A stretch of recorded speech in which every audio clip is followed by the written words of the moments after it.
বিশ্বনবীর 11টা বউ ছিল। কয়টা? আরো জোরে কোন? 11টা বিবি ছিল। দাসী ছিল 2 জন। কয়জন? তো মোট হইলো কয়জন? কয়জন? আমরা একজনের জ্বালায় অস্থির, জীবন দিয়া ফেলাম, মইরা যাবো, এরকম অস্থির কথা আমরা বলি, ঠিক কিনা? বিশ্বনবীর স্ত্রী ছিল 11 জন, দাসী ছিল 2 জন। মোট কয়জন? প্রথম বউ হচ্ছে খাদিজা, খাদিজা বিনতে খুয়াইলিদ, 1 নাম্বার, ঠিক কিনা? তারপরে আয়েশা বিনতে আবি বকর, হাফসা বিনতে ওমর, জাইনাব নামে 2 বউ, জাইনাব বিনতে জাহাশ, জাইনাব বিনতে খুজাইমা, সাফিয়া বিনতে হুয়াই ইবনে আখতাব, সাউদা বিনতে জামাআ, জুয়াইরিয়া বিনতে হারিস, মাইমুনা বিনতে হারিস, উম্মে হাবিবা রমলা বিনতে আবি সুফিয়ান, উম্মে সালামা বিনতে আবি উমাইয়া। এই 11 জন বউ ছিল। সুবহানাল্লাহ। 2 জন দাসী ছিল। একজনের নাম রাইহানা বিনতে যায়েদ আন-নাদারিয়া, আরেকজনের নাম মারিয়া বিনতে শামউন আল-কিবতিয়া। চিল্লায় পড়েন আল্লাহু আকবার। অনেক ইহুদি খ্রিস্টান নাস্তিকের দলেরা বলে, নাস্তিকের বাচ্চারা বলে বিশ্বনবী নাকি নারী পূজারী ছিলেন, নারীর দেহভোগ করার জন্য এতগুলো বিয়ে করেছেন। কপাল পোড়া, একটা বিয়েও বিশ্বনবী নিজের মন গড়া করে নাই, করেছেন কার আদেশে? জোরে বলেন, কার আদেশে? বিশ্বনবীর প্রথম বিয়েটা যখন বিশ্বনবী করেছেন, বয়স ছিল কত? সবাই বলেন। বিশ্বনবীর বয়স ছিল 25 বছর। আর বিয়ে করেছেন খাদিজাকে, খাদিজার বয়স ছিল কত? 40। শুধু 40ই না, এর আগে খাদিজার আরো 2টা বিয়ে হয়েছে। এরকম একটা বয়স্কা নারীকে বিয়ে করেছে তাগড়া 25 বছরের যুবক মুহাম্মদ সাল্লাল্লাহু। বিশ্বনবী যদি নারী পূজারী হতেন, 25 বছর বয়সে মক্কার সবচাইতে সুন্দরী সুন্দরী তরুণীগুলো বিশ্বনবীকে বিয়ে করার জন্য পাগল পাড়া ছিল। বিশ্বনবী জীবনেও নারীদের দিকে চোখ তুলে তাকান নাই।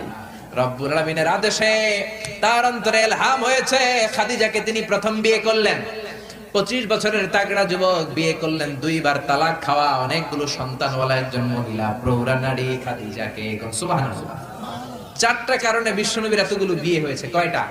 একটা এডুকেশনাল কজ, একটা সোশ্যাল কজ, একটা পলিটিক্যাল কজ, একটা লিগ্যাল কজ। 1 নম্বরে হচ্ছে এডুকেশনাল কজ। জেনে নেন কেন বিশ্বনবী এতগুলো বিয়ে করেছে। মন গড়া করে নাই, আল্লাহর আদেশে করেছে, ঠিক কিনা?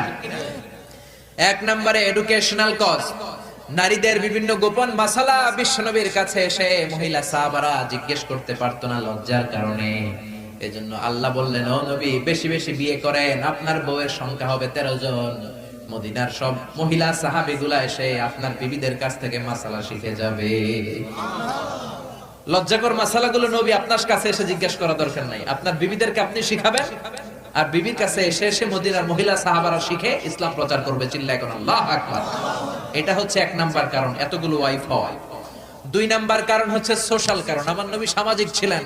বিশ্বনবীর রাইট হ্যান্ড ছিল আবু বকর। এই জন্য ডান হাতটাকে শক্ত করার জন্য আবু বকরের মেয়েকে বিয়ে করলেন। বিশ্বনবীর বাম হাত ছিল সাইয়েদনা ওমর, বাম হাতটাকে আরেকটু মজবুত করার জন্য ওমরের মেয়ে হাফসাকে বিয়ে করলেন। ইসলামের 4 জন খলিফার 2 জন বিশ্বনবীর শ্বশুর, বাকি 2 জন বিশ্বনবীর জামাই। সুবহানাল্লাহ। আবু বকর কিন্তু বিশ্বনবীর শ্বশুর, ওমরে ফারুক কিন্তু বিশ্বনবীর, আর উসমান আর আলী ছিলেন বিশ্বনবীর জামাই। সুবহানাল্লাহ পড়েন। 2টা কারণ গেল, একটা এডুকেশনাল, একটা গেল সোশ্যাল। 3 নম্বরে হচ্ছে পলিটিক্যাল কজ, রাজনৈতিক কারণে।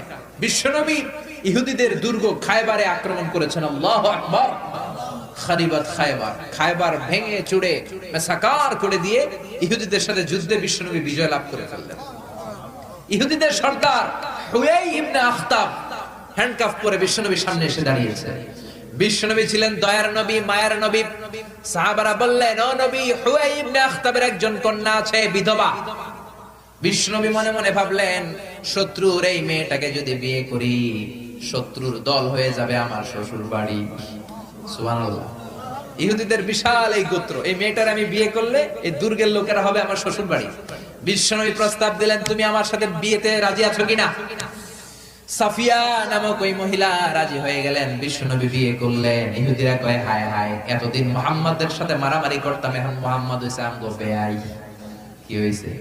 ইহুদিরা কয়, আর কিলাকিলির দরকার নাই, সবাই পড় লা ইলাহা ইল্লাল্লাহু মুহাম্মাদুর রাসূলুল্লাহ সাল্লাল্লাহু আলাইহি সাল্লাম।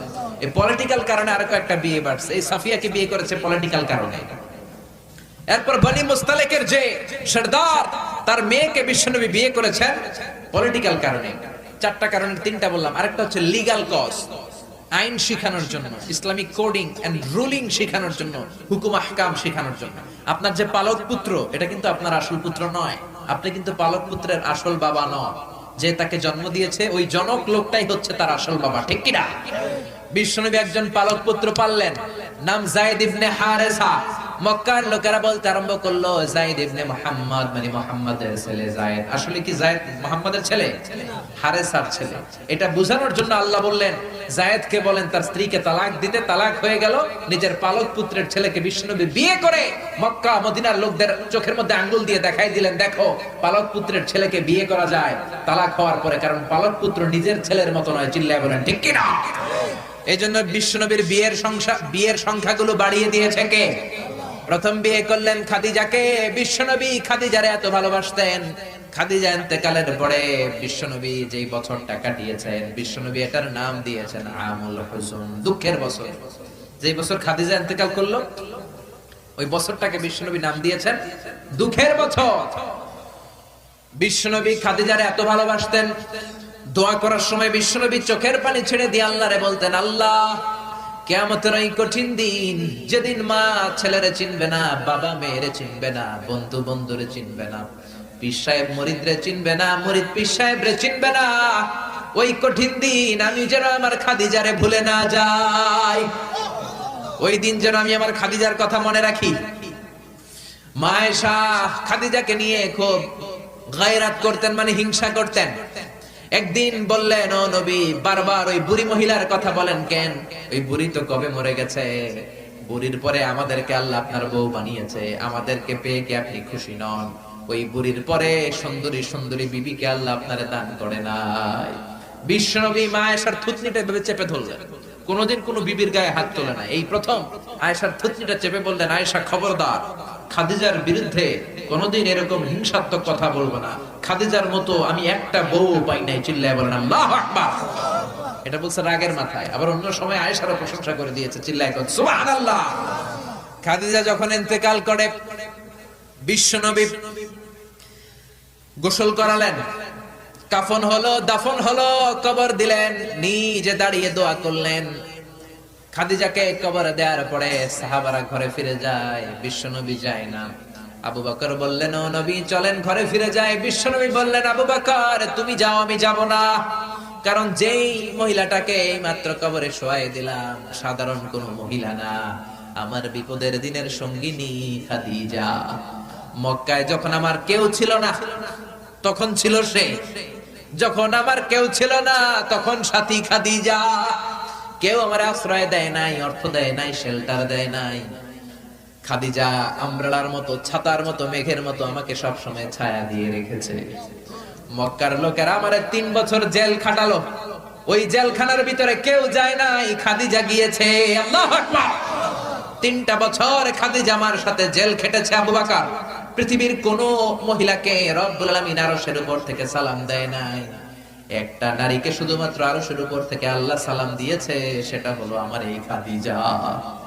সর্বপ্রথম যেই নারী আমার হাতে হাত রেখে কালিমা পড়েছে এটা হলো আমার খাদিজা। ও আবু বকর তুমি ঘরে ফিরে যাও, আমি যাব না, আমি নবী দাঁড়িয়ে থাকবো।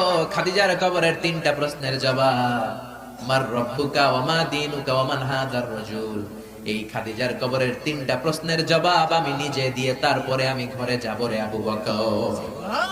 সাইয়েদনা জিবরাইল এসে বললেন, ও নবী আপনি ঘরে ফিরে যান, আল্লাহ জানিয়ে দিয়েছে আপনার আর দাঁড়িয়ে থাকার দরকার নাই, ঘরে ফিরে যান, আবু বকরের সাথে আপনি চলে যান।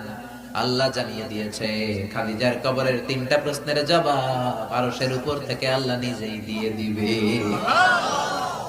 কি ভালোবাসতো খাদিজাকে। খাদিজার পরে বিশ্বনবী যাকে ভালোবাসতো সে হচ্ছে আয়েশা, সবচেয়ে বেশি ভালোবাসতো। বিশ্বনবী বলেন, উরিতু কি সালাসালা ইয়া আয়েশা, আয়েশা বিয়ের আগে আমি রাতে তোমার 3বার স্বপ্নে দেখেছি। বুখারীর বর্ণনা। কয়বার?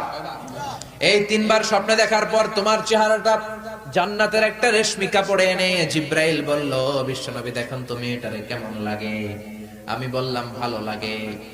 জিবরাইল তার কয়েকদিন পরে বললেন, ও নবী আকাশ থেকে ডাইরেক্ট প্রপোজ, সরাসরি প্রস্তাব বিয়ে করবেন নাকি? কার মেয়ে? জিব্রাইল কয় আবু বকরের মেয়ে। বিশ্বনবী বললেন, ও জিব্রাইল, তুমি যদি ঘটক হও, আল্লাহ যদি হয় বিয়ের কাজী, আমি মুহাম্মদ রাজি। বিয়ে হয়ে গেল, সুখ আর সুখ। বিশ্বনবীর একমাত্র কুমারী বউ মা আয়েশা যখন বিশ্বনবীর সাথে এক ল্যাপের নিচে শুয়ে থাকতো, তখনও কোরআনের আয়াত নাজিল করতো কে? বিশ্বনবী যখন অন্যান্য স্ত্রীদের সাথে এক ল্যাপের নিচে শোয়া, তখন কিন্তু কোরআনের আয়াত নাজিল হতো না। শুধুমাত্র কেবলমাত্র মা আয়েশার সাথে যখন শোয়া, তখন কোরআনের আয়াত নাজিল করতো কে? চিল্লায় বলেন কে? মা আয়েশা বলেছেন, 5টা জিনিস আল্লাহ আমারে দিয়েছে, পৃথিবীর কাউরে আল্লাহ দেয় নাই। 1 নাম্বার, আমি বিশ্বনবীর একমাত্র কুমারী বউ, বাকি বউগুলা ছিল বিধবা। আমি ছাড়া বিশ্বনবীর কোনো কুমারী বউ ছিল না। 2 নাম্বার, আমার ঘরেই বিশ্বনবীর কবর। যারা হজ উমরা করতে যান, বিশ্বনবীর সালাম পড়তে যান, এখন এটা মসজিদে নববীর ভিতরে অ্যাটাচ হয়েছে। যেই জায়গায় বিশ্বনবী আজ আবু বকর আর ওমরকে ডান দিকে রেখে শুয়ে আছেন, এটাই ছিল মা আয়েশার ঘর। সুবহানাল্লাহ। আমার ঘরে বিশ্বনবীর কবর। 3 নাম্বার, আমার কোলেই মাথা রেখে বিশ্বনবী শেষ নিঃশ্বাস ত্যাগ করেছে। 4 নাম্বার, আমার কারণে তোমরা তায়াম্মুমের বিধান পেয়েছো। এই যে আমরা ওযু না করতে পারলে, পানি না পেলে তায়াম্মুম করি, এটা মা আয়েশার কারণে আমরা পেয়েছি। সুবহানাল্লাহ। বনুল মুস্তালিকের যুদ্ধ থেকে বিশ্বনবী ফিরে আসছেন, পথিমধ্যে মা আয়েশা গলার লকেট হারায় ফেলছে। লকেট চিনেন নাকি চেইন চিনেন? হার চিনেন? হার, আচ্ছা হার, স্বর্ণের হার হারায় ফেলছে। বিশ্বনবী বলেন, কাফেলা থামাও, আমার স্ত্রী হার হারিয়েছে, হার খোঁজো। সবাই হার খুঁজতে খুঁজতে ওদিকে মাগরিবের সময় চলে যায়। এখন কি করবে? যেই জায়গায় হার হারাইছে ওই জায়গায় পানিও নাই, পানি অনেক দূর। বিশ্বনবীর প্ল্যান ছিল কাফেলা যেতে যেতে পানির জায়গায় থামবো, ওযু করে নামাজ পড়বো। কিন্তু হার খোঁজার কারণে এখন পানিও নাই। তখনও তায়াম্মুমের বিধান মুসলমানরা জানে না, আল্লাহ জানায় নাই, নাজিল করে নাই। সবাই আবু বকরকে বকাবকি শুরু করলো, ও আবু বকর, দেখো তোমার মেয়ের কাণ্ড, তোমার মেয়ের হার হারিয়ে যাওয়ার কারণে আজকে আমাদের সবার নামাজ কাজা হবে, বিশ্বনবীর নামাজ কাজা হবে। কি কাজ করলো তোমার মেয়ে? আবু বকর যে আয়েশারে ধমকাতে লাগলো, আয়েশা কি করলি? আল্লাহ সাথে সাথে আবু বকরকে ধমক দিয়ে কোরআনের আয়াত নাজিল করলো, আবু বকর আয়েশারে ধমক দিও না, আয়েশারে ধমক দিলে আমার আরশ কেঁপে যায়। فإن لم تجدوا ماء فتيمموا صعيدا طيبا। আয়েশার সম্মানে আল্লাহ আয়াত নাজিল করলেন, فإن لم تجدوا ماء, এখন থেকে সফরে কোথাও যদি ওযুর জন্য তোমরা পানি না পাও, মাটি দিয়ে তায়াম্মুম করে নামাজ পড়বা, কবুল করে নিবে কে? এজন্য মা আয়েশা বলতেন, এমন গুণগুলো আল্লাহ আমাকে দিয়েছে, বিশ্বনবীর কোন বিবিকে আল্লাহ এই গুণগুলো দেয় নাই।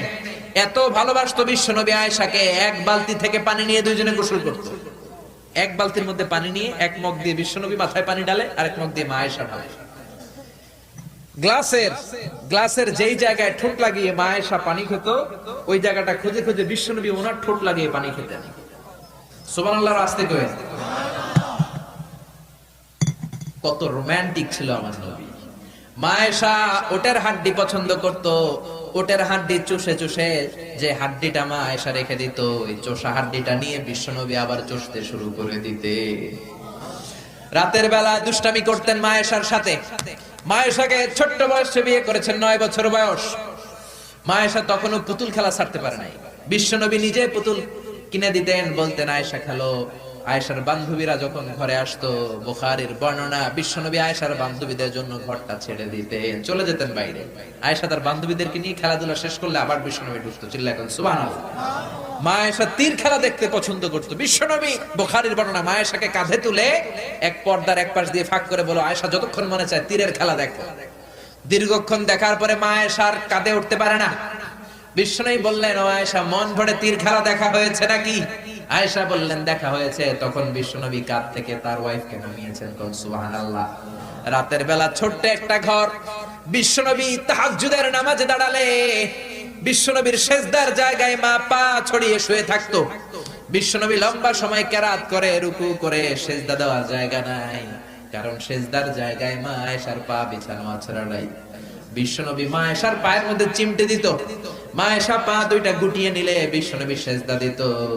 আবার সেজদা দিয়ে উঠে গেলে মা আয়েশা পা বিছিয়ে শুয়ে পড়তো। সুবহানাল্লাহ পড়বেন না? কি সুন্দর ছিল ওনাদের সংসার, কি ভালোবাসা ছিল। স্বামী স্ত্রীর পারস্পরিক সম্পর্ক তো আমরা বিশ্বনবীর জীবনী থেকে শিখবো, সাহাবাদের জীবনী থেকে শিখবো, ঠিক কিনা?